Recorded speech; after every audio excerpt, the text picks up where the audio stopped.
Bonjour mes délicieux co-créateurs, c'est Lilou, je suis avec le délicieux Marc Vella. Bonjour Marc. Délicieux.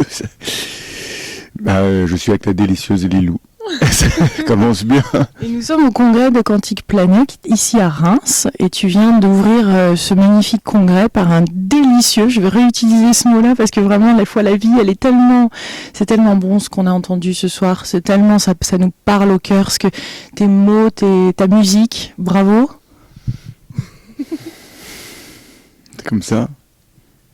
C'est comme ça, je sais pas trop quoi dire.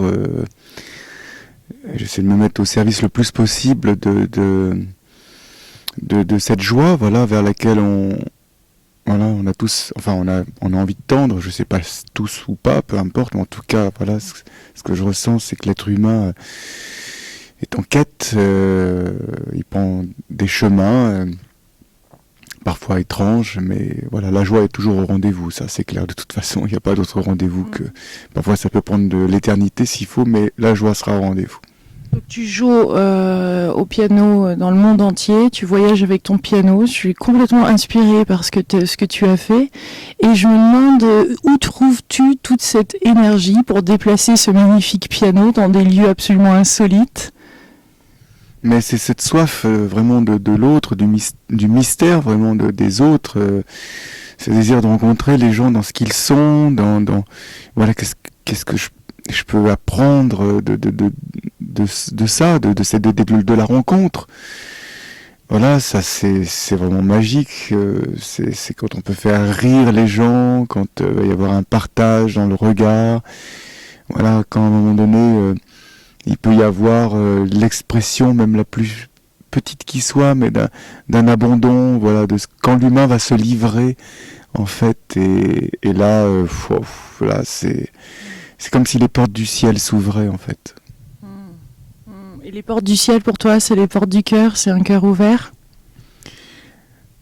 Les portes du ciel, c'est en fait, qu'à un moment donné, justement, à travers l'autre, je vais avoir la sensation d'être reconnu et accueilli pleinement. Voilà, ça c'est vraiment important. C'est que si on arrive dans un village marocain ou de Syrie ou de Madagascar, voilà, ou de Côte d'Ivoire, voilà, des endroits où il y a eu parfois des heurts sanglants, et donc où il y a de la méfiance au rendez-vous et de la peur. Donc vous arrivez là, les gens ils s'ouvrent pas nécessairement, et là vous allez réussir à ce que ces visages tendus par la colère et blessés par la vie se détendent, vous offrent un sourire. Et là, ça vaut tout l'or du monde. Ça vaut tout l'or du monde parce que vous avez réussi. C'est comme une sorte de presque j'allais employer un mot un peu spécial qui serait une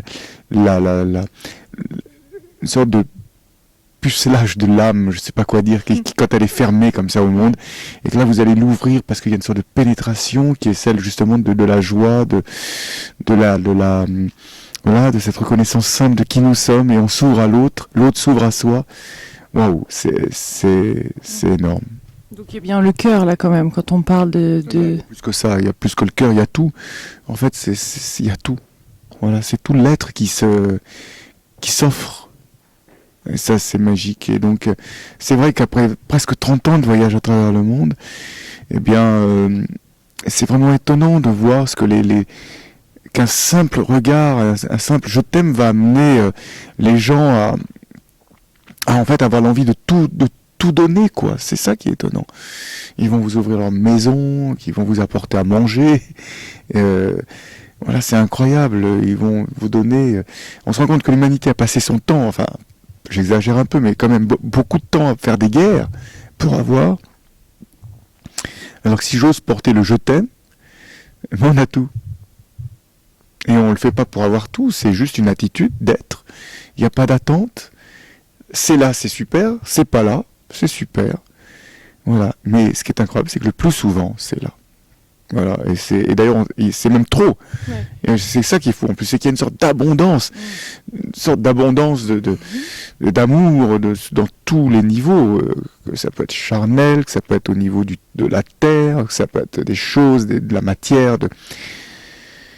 Et donc, à un moment donné, il faut être très centré dans son axe pour ne pas être justement tombé dans le piège de celui qui va en tirer un pouvoir et des avantages. Parce que là, on est dans une sorte dans ce cas-là, on détourne l'énergie de lumière dans une sorte d'énergie sombre qui n'est pas l'objectif et le but. Hein. Mais bon, voilà, ça fait partie parfois des passages obligés pour certaines personnes. Mais...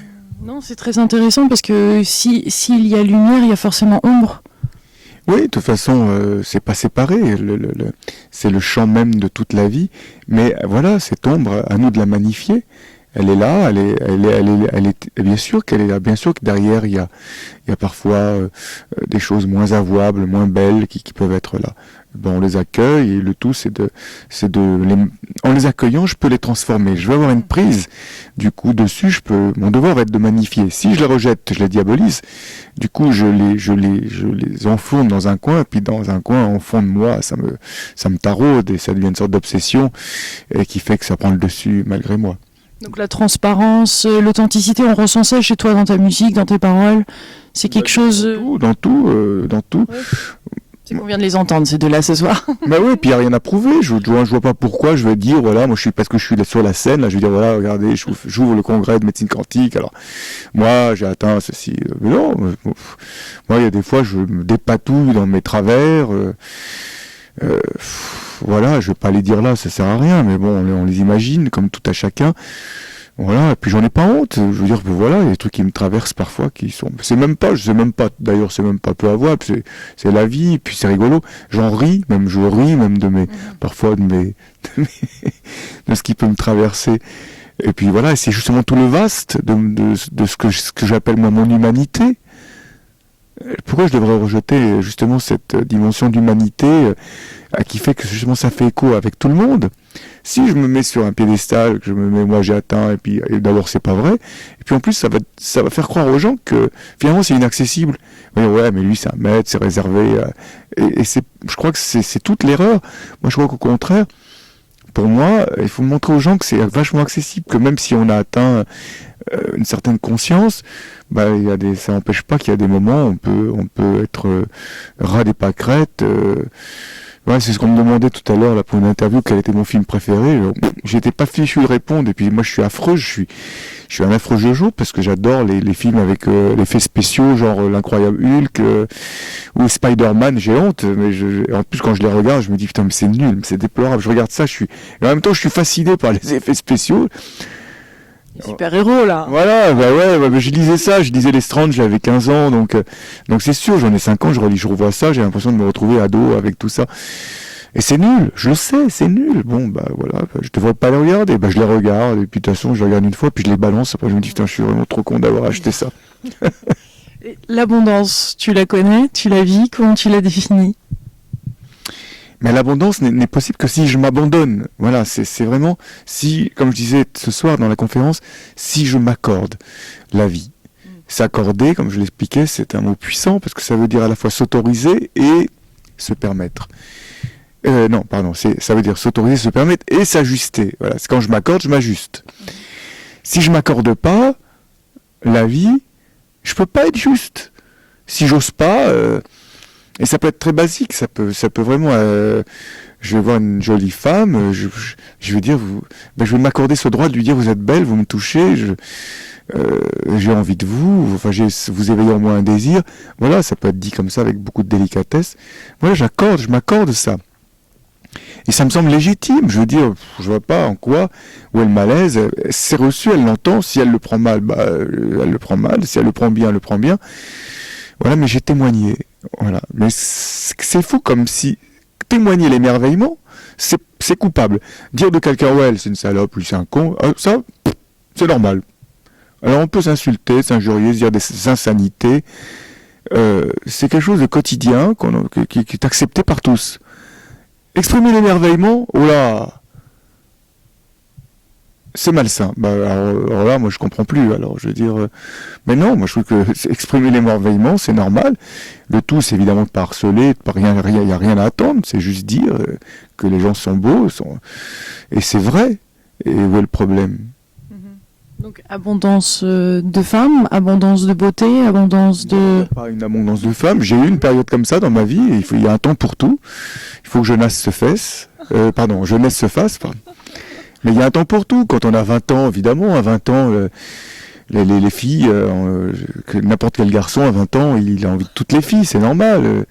Moi, à 20 ans, j'étais comme ça. Et il y a un temps pour tout. Et on va pas demander à un gars de 20 ans de vivre comme un mec avec la même sagesse qu'un gars de 60. C'est absurde. Puis c'est une question de tempérament. Le gars de 20 ans, s'il a ce tempérament-là, bah, c'est ça. Si à 20 ans, il a déjà une conscience d'un mec de 60, bah, tant mieux, grand bien lui fasse. Je veux dire, le but n'est pas de chercher à avoir raison, de vouloir être... Il n'y a rien à atteindre. Je veux dire, on fait un chemin. La sagesse, elle s'impose pas. C'est comme l'amour, d'ailleurs, ça s'impose pas, tout ça. Ça se présente à soi quand on est prêt. Voilà. Et donc, la sagesse, elle est là, elle attend, elle est là, et elle est près de nous. Et chaque fois qu'on fait un petit chemin de conscience, qu'on ouvre un peu plus, qu'on s'abandonne un peu plus au mystère qu'est le silence, voilà, eh bien, cette sagesse va petit à petit s'infiltrer en nous et s'installer et prendre de plus en plus de place. Mais il faut vivre la vie, c'est tellement important de vivre chacun de nos instants, ça me semble vraiment précieux. Si on ne les vit pas, ben c'est ça le taliban, c'est celui qui se permet pas, qui s'accorde rien, et c'est donc ces systèmes où la charia, et que c'est d'une intolérance et d'une violence incroyable, dont on connaît très bien, d'une rigueur et d'un pragmatisme effrayant, anti-humain. Il n'y a pas besoin d'aller en Afghanistan pour ça. Des gens qui sont prêts à sauver Fatima sur Internet de la lapidation, puis la voisine qui aime trop, ce sera quand même une salope, je suis désolé. Donc, on est incapable d'accueillir le tempérament humain, d'accueillir... et puis quand les gens parfois osent s'abandonner, ils se sentent coupables, parce que voilà, ça a été tout le message de la vie. Mais non, magnifions les choses, elles sont à vivre. Ce qu'on a à vivre, il faut les vivre, mais il faut bien manger. Comment je mange? L'abondance, c'est aussi dans la nourriture, le fait que tu as été accueilli aussi à travers tous tes voyages. Il y a eu une générosité énorme. Tu t'es donné inconditionnellement et tu as reçu énormément des cadeaux de la vie sans fin. L'abondance, c'est sur tous les plans. Et il n'y a pas eu de recherche. Moi, j'ai jamais recherché, tu disais tout à l'heure, l'abondance de femmes. Moi, j'ai jamais recherché les femmes. C'est que tu le mentionnes assez souvent, c'est pour ça que je me permets de dire ça. Voilà. À 20 ans, quand je vois une jolie fille, ça m'énervait. Bon, j'en ai 50, quand je vois une jolie fille, ça m'énerve plus. Voilà, je peux dire elle est jolie, mais voilà, ça, c'est pas que ça me fait plus d'effet, c'est pas ça, c'est que voilà, je peux être sensible, mais voilà, voilà, un temps pour tout, et puis et puis en même temps, cet émerveillement, il se porte sur tous les êtres, c'est pas que les filles. Et encore une fois, j'ai appris. Si je m'étais rendu coupable de ce feu du désir, je l'aurais éteint. Et si j'éteins ce feu, je me prive de l'énergie vitale. Justement, les gens me disent, mais quoi, est-ce que tu trouves la force d'avoir fait 4 tours du monde avec un piano d'une demi-tonne? Comment tu fais pour faire des concerts tous les soirs, de rouler, Quel est ton secret? Mais mon secret, c'est que ce feu, je m'en suis jamais senti coupable. Au contraire, il m'a permis, il m'a pas brûlé. Parce que être coupable, c'est se brûler finalement, c'est se consumer, voilà, à l'intérieur de soi. Moi, avec ce feu, j'ai rayonné. Voilà, j'ai rayonné et j'ai touché ce que l'ange appelle le signe de l'homme, qui est le soleil. Notre signe, le signe de l'être humain, c'est le soleil. Quand j'éteins le feu, je peux pas rayonner. Et donc, je vais étouffer ce feu, je vais du coup rentrer dans ce que j'appelle le monde où on ne fait que réfléchir à la lumière. Et ça, c'est le monde des gens qui ne sont que des miroirs. Voilà, et ce sont le monde des élèves, des gens qui répètent, qui apprennent, qui répètent l'histoire de leurs parents, l'histoire des autres, qui imitent. Ce sont des miroirs. Or, c'est autre chose d'être un soleil que d'être un miroir. Oui, parlons-nous un peu plus, parce que quand tu joues, t'es devant, là, il y avait je sais pas combien de personnes, hein, il y avait des centaines et des centaines et des centaines de personnes. C'est un dialogue, tu co-crées avec le public, tu écoutes, tu joues, c'est quoi la dynamique? Parce que c'est la même dynamique dans la vie, finalement. C'est tout ça à la fois, donc c'est vraiment tout ça à la fois, c'est vraiment... Bah déjà, il faut déjà sentir le piano, voilà, même si c'est toujours le même depuis le début. C'est chaque soir une rencontre. Et puis il y a le film qui passait en même temps, les images, donc il fallait improviser avec ces images. Et c'était difficile pour moi ce soir parce que je les voyais pas. J'ai pas pensé me mettre, installer le piano pour pouvoir jouer, donc je les avais derrière moi. C'était pas simple d'être synchro avec les images. Voilà, et puis il y a aussi... Pourtant tu l'étais. Hein. Ah bon ? Bah oui. Non, bah alors, c'est du bol. La vie s'en est occupée. Bon, bah voilà, il faut laisser faire. L'inspiration, les antennes. Il faut laisser faire. Connecté, Marc Vallet. Voilà, Vela, pardon. Oui, il est tard. Tu dois partir sur Aix-en-Provence. Je te remercie d'avoir fait cette interview avant cette autre tournée et ces autres séminaires et ces concerts et tout ça. Ça ne s'arrête plus. Non. Non, mais en même temps, voilà, c'est vrai que c'est...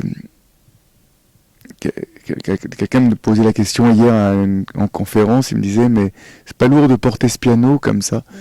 Et c'est vrai que je lui ai répondu moi c'est pas lourd, c'est le piano qui me porte. Donc bon, c'est vrai qu'il y a de la fatigue parce que les nuits sont courtes, il y a de la route, il y a... mais bon, en même temps c'est tellement exaltant, c'est vrai que c'est magnifique ce partage. C'est pas anodin quand tu fais une conférence puis que les gens viennent en larmes, sont bouleversés, que tu les touches, wow. Puis tu rentres la journée, parfois je mets mes mails, je vois tous les messages des gens, je vous ai vu il y a 2 soirs, ou hier soir, ou j'ai lu votre livre, ou j'ai... Voilà. Donc ça remue quand même, tu te dis bon... Donc il faut se mettre au service de ça. C'est comment, tu vois, ce soir la conférence, on est quand même sur des œufs parce qu'on parle de croyances, de sexualité, d'engagement de vie. C'est quand même des choses qui sont de maladie, de souffrance, de mort. C'est des sujets vachement profonds. Donc il faut trouver vraiment les mots justes. On est vraiment, c'est pire que des œufs. Enfin, je veux dire, c'est hyper fragile, donc on est en face d'âmes là de personnes et qui ont certainement en face été blessées, d'autres qui ont fait des parcours considérables. Enfin, toutes ces personnes ont fait leur parcours et donc il faut être vachement attentionné. Voilà, moi En même temps, t'analyses pas, c'est le cœur qui parle. Hein. Ah ouais, mais c'est pas de certitude quoi, vraiment. C'est moi je suis. De toute façon, je crois que je l'ai suffisamment dit. C'est juste un partage. Voilà, et ça c'est d'intuition, d'impression, et voilà, c'est clair. T'arrives à dire non ? Non à la vie, non à des choses, non à ce qu'on te propose, on a l'impression que tu dis oui, mais le non est aussi important en amour, non ? Il y a des noms, on peut dire non par amour. Il y a des noms qui sont, quand ils sont des oui à soi, c'est-à-dire qu'à un moment donné, je peux dire un non à une personne, dans une relation de couple, quelqu'un qu'on aime, et qu'à un moment donné, c'est plus juste la relation, donc on va dire non. Mais c'est un non, pas à l'autre, en fait c'est un oui à soi qui est de dire, moi j'ai envie maintenant de dire oui à la vie, à ce que mon âme a envie de vivre, donc je dis oui à cet appel, et qui m'amène effectivement à trancher une relation. Maintenant par rapport à mon travail, oui ça m'arrive parfois de dire non, mais pas parce que... c'est pas parce que j'aime donner. J'aime donner, c'est mon travail, je suis là pour ça, je suis pas là pour... Donc quand c'est possible, quand j'ai l'énergie, quand ça fait sens, quand c'est sur ma route, quand... C'est surtout ça aussi, c'est parce que bon, là je suis dans l'est de la France, donc... Donc on trace toute la France en une nuit pour être demain matin à Aix-en-Provence. J'habite dans l'ouest, donc je me suis dit Reims, Aix, c'est à côté, c'est l'est, ça va. Mais en fait, c'est loin quand même. J'avais pas réalisé. Mais bon, c'est comme ça. C'est vrai que si j'avais réalisé, je crois que j'aurais dit non. Mais maintenant, ça y est, c'est engagé. C'est comme ça. Un petit grain de folie. Ouais, puis je pense aux gens demain que je vais rencontrer. Je pense au gars qui a tout préparé, qui est un gars très chouette. Ouais, ça va être dur pour moi. Là, je suis vraiment fatigué. Je suis en tournée depuis... En fait, c'est simple, je vais te dire. Je suis en tournée depuis, là, non-stop, depuis le 26 octobre. Où j'ai fait une tournée sur le Canada, je suis arrivé du Canada le 8, je suis reparti le 9 et j'ai joué tous les soirs depuis, sans avec le décalage horaire et tout, et depuis le 26 octobre, je joue tous les soirs, toutes les nuits, jour où j'ai pas eu un répit. Donc ça fait long, mais bon, c'est comme ça. Le corps va dire à un moment stop. Mais ça s'arrête en fait, j'arrête dimanche soir. Dimanche soir, je roule dans la nuit encore, je rentre chez moi lundi matin. Je voudrais arriver pour le petit déjeuner avec mes enfants, donc ça va être encore une nuit dure, mais j'ai 8 heures de route encore. Mais j'ai envie d'être au réveil des enfants. Et après, je vais être cool. Voilà, après je vais être cool pendant quelques jours, quoi, une semaine, 10 jours. Donc je vais être chez moi au domaine, donc ça va. Avec le coq. Il est toujours en vie, le coq? Ouais, le coq va bien, ouais, tout va bien, voilà. Mais il vole plus, c'est vrai, mais du coup, il peut plus blesser personne. Et il y a des fois, il faut quand même faire en sorte que, voilà, que ça on puisse éviter des accidents. Et donc le coq, là, oui. Bon, c'est...